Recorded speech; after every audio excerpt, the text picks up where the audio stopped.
Myst 4 Revelation. Released in 2004, and obviously it is the fourth game in the Myst series. And by my figuring, if Dunny children, if the Dunny age the same way humans do, I would say it's set about 10 years after Myst 3. This is obvious because Yisha is no longer baby, possibly a young child nearing her teens. And this game also retcons, in a very nice way, some details from the first game. As it reveals,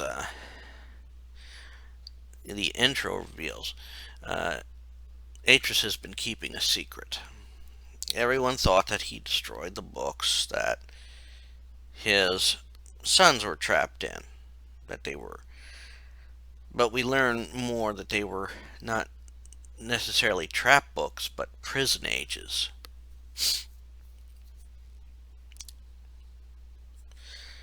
In which they have been trapped there for a long time. And they were able to survive in these ages.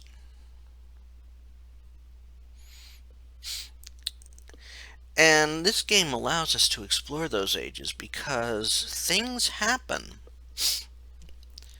that the two brothers break free.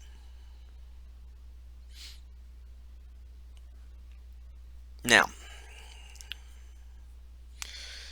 so we get to explore these ages.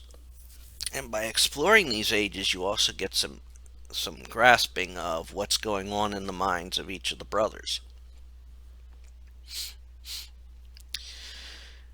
For example, exploration of Haven, which was the trap age in which Akinar was trapped, reveals that there were life forms there. And then at first, Akinar was hunting creatures to extinction.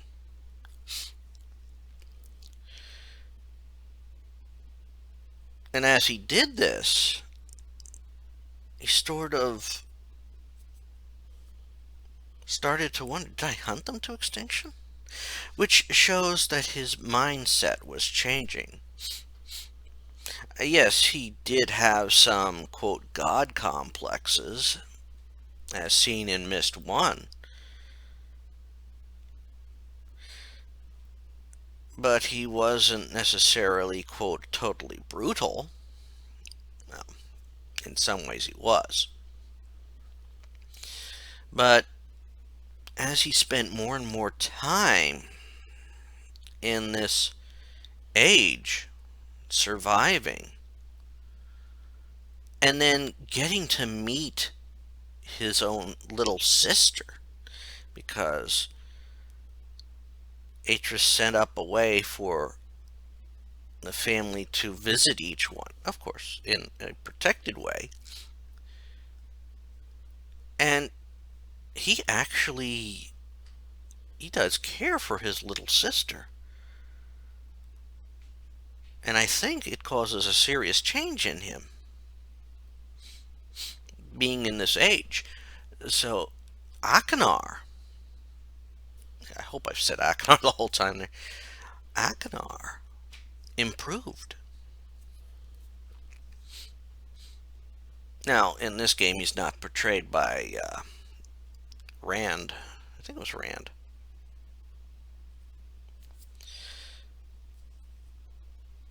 I mean, through all the games, the one creator of the series, I believe it was Rand Miller, he played Atreus in all of them.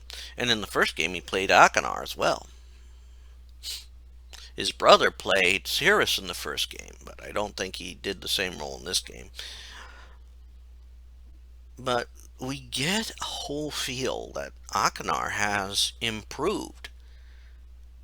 And this is even proven when you get more into the end game scenario, or the end game situation.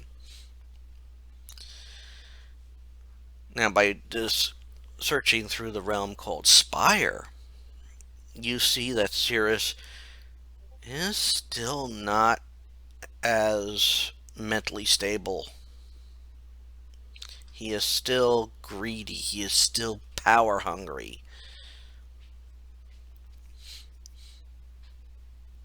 And while he manages to survive in Spire,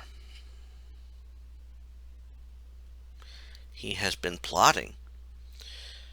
He is aware of the arrival of the observation booth, and pretty sure that they're observing him all this time. So he does what he can to make it look like he has gotten better, all in an effort to fool them. And when he finds out about his sister, that she's being taught the gift of writing ages and such, well, he doesn't like that. But he uses it to come up with his plan. See, he knows of the realm that both both of the brothers knew of this other realm that she's been going to. And if we look at Yisha, Yisha is very, very creative. She is very, very. She's smart. And she can grasp ideas that even her father cannot fully get a hold of. Atris can't get an idea of the dream realm, a realm that these other people in the last stage in the game believe in and even utilize. So she can use it and she can venture into it. How can Cirrus is also able to get in there, and thus comes his plan. You see, his plan is to replace Yisha in a way of his mind in her body. Then he takes his vengeance on his family.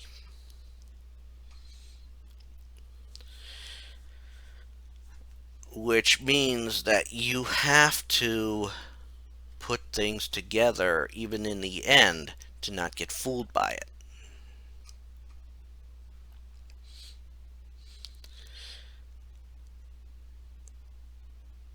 In the Now, there's certain other things that are beautiful about this before I go into, quote, how the ending plays out.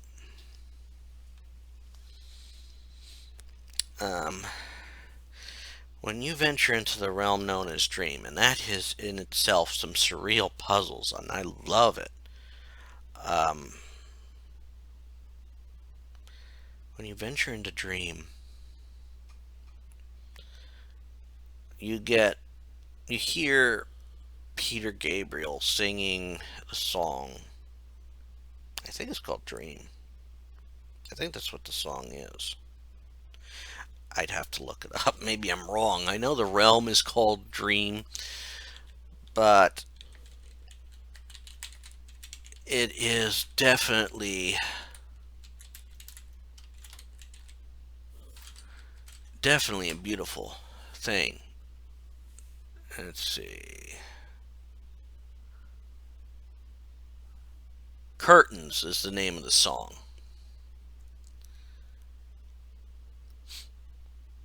And it is a very beautiful song, very fitting for the Dream Realm. Hell, I think it even got flagged on YouTube when I put the video up. But I find it, it's a fitting part of the experience of Myst 4.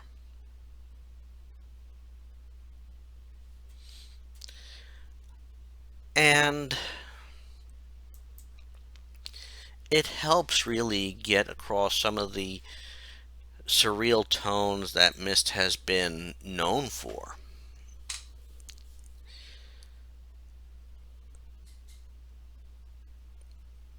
And it's very beautiful,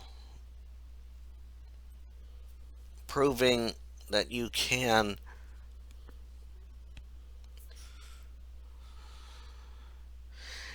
I think it's, well, it proves add more. What does it adds more dimension to it? I got to admit that's good.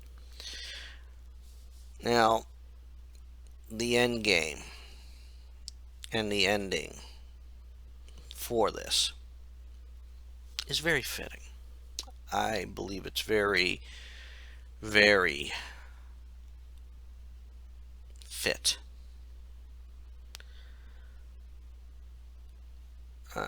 You see, when you find Yisha,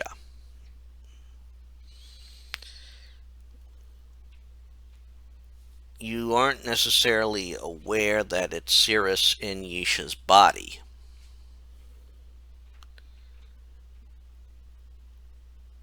And there's some clues to this that Cirrus isn't dead. One, you find his body sleeping in some sort of preservation chamber.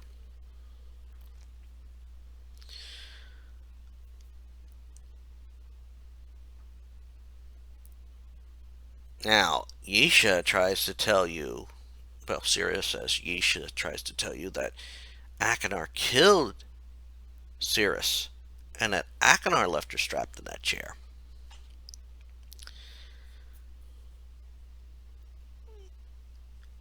And of course, when if you realize the truth, you don't free him. And Akinar does what he can to help move things, along so you can save Yisha. You have to go into the dream world, and to prevent this from happening again, Akinar takes steps to, quote, quote, destroy the machine that would allow this to happen. Well, to allow him to use it again. It's active long enough that you can free Yisha and separate Cirrus. Well, separate Cirrus from Yisha's body. So Cirrus's body dies, his mind is lost.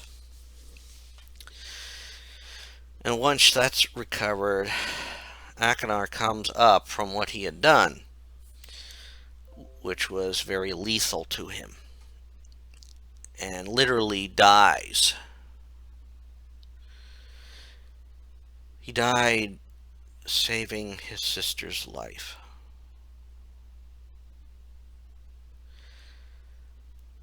This is in part its own way traumatic for Yisha. It's traumatic for all of them. And she's been through a hell of a lot of trauma in this game. But it is a very fitting ending for Akinar, and a sign of his redemption and reformation,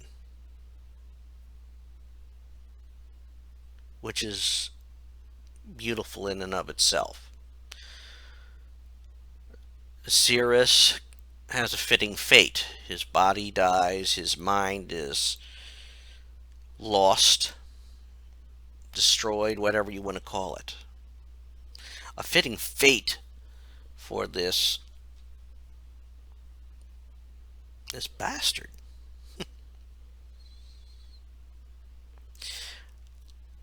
And the story's nice when you look at it. It's tragic. You see redemption. You see hope. It's beautiful. Now, I should also say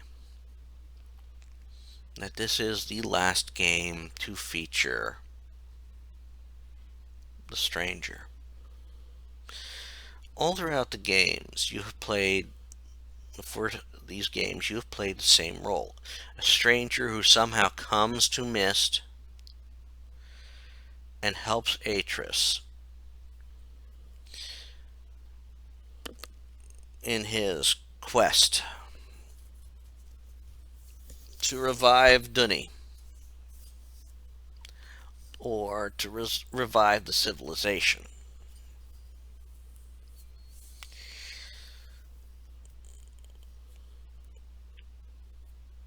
And as is demonstrated in the books, well, in the whole series, the Dunny are long-lived. So having this also be the last adventure of the stranger is a bit fitting too. This was a very beautiful game, and I'm so sorry that I didn't get to play it when it initially came out, which was 2004. I had a computer that was not necessarily up to snuff for it.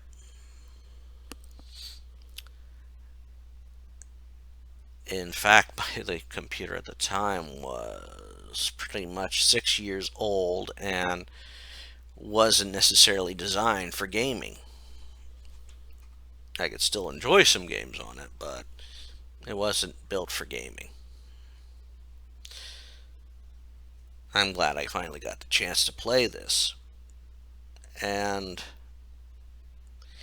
in due time, we will get to the final, game in the main Myst series.